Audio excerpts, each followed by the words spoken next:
जय श्री कृष्णा। राधे राधे। दोस्तों, आज के वीडियो में आपको महाभारत के पात्रों में महाबली भीम की कहानी बताने वाली हूँ, तो आप वीडियो के अंत तक बने रहें। महाबली भीम महाभारत के अद्वितीय योद्धा महाबली भीम की बल और पौरुष में तुलना करने वाला उस समय कोई नहीं था। इनका जन्म वायुदेव के अंश से हुआ था। इनके जन्म के समय यह आकाशवाणी हुई थी कि यह कुमार बलवानों में सर्वश्रेष्ठ होगा।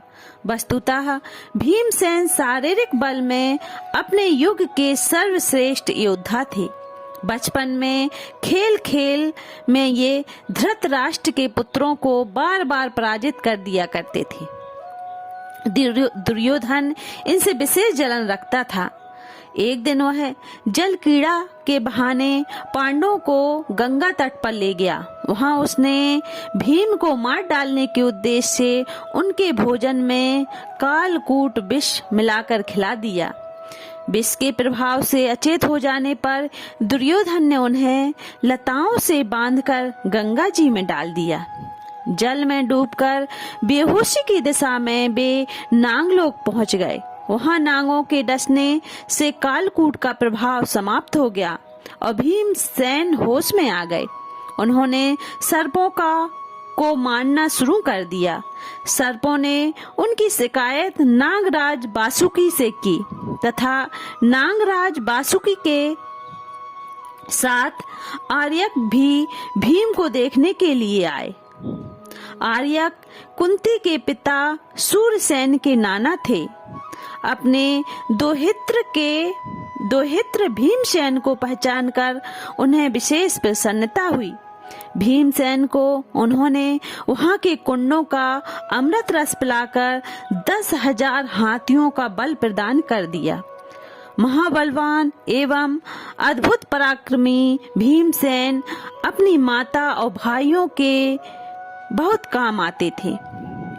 वर्णावत के लक्षागृह से निकालने पर जब इनकी हिडम्बा राक्षस से मुठभेड़ हुई तो उन्होंने खेल ही खेल में उस पराक्रमी राक्षस का वध कर डाला और उसके भय से अपने परिवार की रक्षा की। भीमसेन की यह विशेषता थी कि यह अन्याय होते देखकर उसका प्रतिकार करने के लिए तुरंत तैयार हो जाते थे। अपने प्राणों को खतरे में डालकर दूसरों को कष्टों से मुक्ति दिलाना इनका सहज स्वभाव था। 10,000 हाथियों का बल रखने पर भी ये किसी के प्रति अत्याचार नहीं करते थे। अपनी माता तथा बड़े भाइयों महाराज युधिष्ठिर ये अत्यंत ही आज्ञाकारी थे। एक चक्रा नगरी में माता कुंती के आदेश से अत्याचारी बकासुर का वध करके इन्होंने समाज को उसके भय से मुक्ति दिलाई। वीरता की तो ये प्रतिमूर्ति थे। भगवान श्री कृष्ण के साथ जाकर इन्होंने प्रबल पराक्रमी जरासंध का मल्ल युद्ध में वध कर दिया। द्रौपदी के चीरहरण के प्रसंग में दुस्शासन के दुष्कृत को देखकर इन्होंने क्रोध में आकर सभी कौरवों को युद्ध में मार डालने तथा दुस्शासन को मारकर उसका रक्तपान करने की प्रतिज्ञा कर डाली और उस प्रण का निर्वाह भी किया। भीमसेन अद्भुत योद्धा होने के साथ साथ नीति शास्त्र के भी अच्छे ज्ञाता थे। उनकी नीतिज्ञता का पता उस समय चलता है जब भगवान श्री कृष्ण संधि दूत बनकर कौरव सभा की ओर प्रस्थान कर रहे थे। उस समय भीमसेन ने कहा, मधुसूदन, कौरवों के बीच आप ऐसी बात करें जिससे शांति स्थापित हो जाए। दुर्योधन दुरात्मा और दुराग्रही है। वह मर जाएगा पर झुकना नहीं स्वीकार करेगा। वहाँ आपका कथन धर्म अर्थ से युक्त, कल्याणकारी और प्रिय होना चाहिए। धृतराष्ट्र ने भीम की वीरता का वर्णन करते हुए कहा है कि महाबाहु भीम इंद्र के समान तेजस्वी है। मैं अपनी सेना में युद्ध में उनका सामना करने वाला किसी को भी नहीं देखता। वे अस्त्र विद्या में द्रोण के समान, वेग में वायु के समान और क्रोध में महेश्वर के तुल्य हैं।